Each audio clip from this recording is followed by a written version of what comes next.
E aí pessoal, tudo bem com vocês? Olha a Honda aqui, onde eu comprei a DV. Essa aqui, ó. Eita! Eu vou estar empolgado. Falar hoje sobre o consumo da DV 150. Abasteci ela ontem. Eu ainda tô amaciando ela. O consumo tá em 34,5. O painel da DV marca o consumo instantâneo. Tava sendo 42,2 litros no marcador. Depois joguei os dados pro aplicativo que eu uso para ver essa questão do consumo. Ficou em 34,5, ou seja, a conta que eu fiz ali na boca da bomba estava certa. E o mostrador completamente descalibrado. Para vocês terem uma ideia, agora ó, ele tá marcando 46,7. Tá longe. É lógico que eu abasteci a moto ontem à noite, já fui para casa, andei super pouquinho e saí agora de manhã para ir ao médico. Então ele tá acertando ainda o... Ah, que cena interessante. Bonito, né? Olha só, um chavante.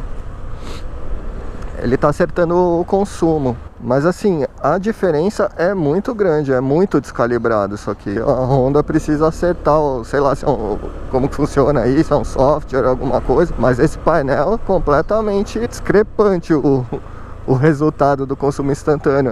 É claro que a gente sabe que sempre vai dar alguma diferença, né? Nunca vai ser exatamente o que está sendo consumido milimetricamente, mas está dando uma diferença. Ontem, quando eu abasteci, a diferença estava em 7 km por litro. E agora tá muito mais, né? Deve estar em 9. Agora tá marcando 46,8. Então isso é uma coisa que eu acho que eles precisam acertar aí.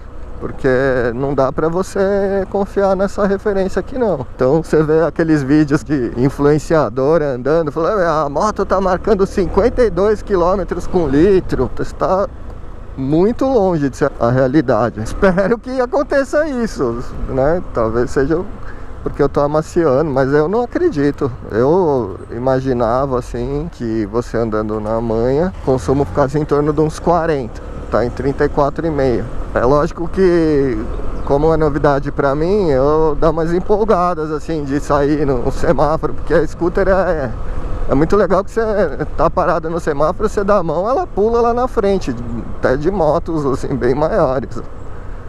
Ela é super ágil na saída. Então isso se empolga, você fica fazendo isso direto e aumenta o consumo. Mas, então é isso, só para registrar aqui para vocês que esse consumo agora tá marcando 47,2, aumentou. É totalmente fora da realidade, tá? Isso daqui é totalmente descalibrado, não tá certo. A Honda precisa arrumar isso aqui.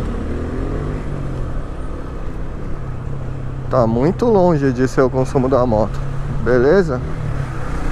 Então é isso. Deixa seu like aí, se inscreve no canal e até o próximo vídeo. Abraço.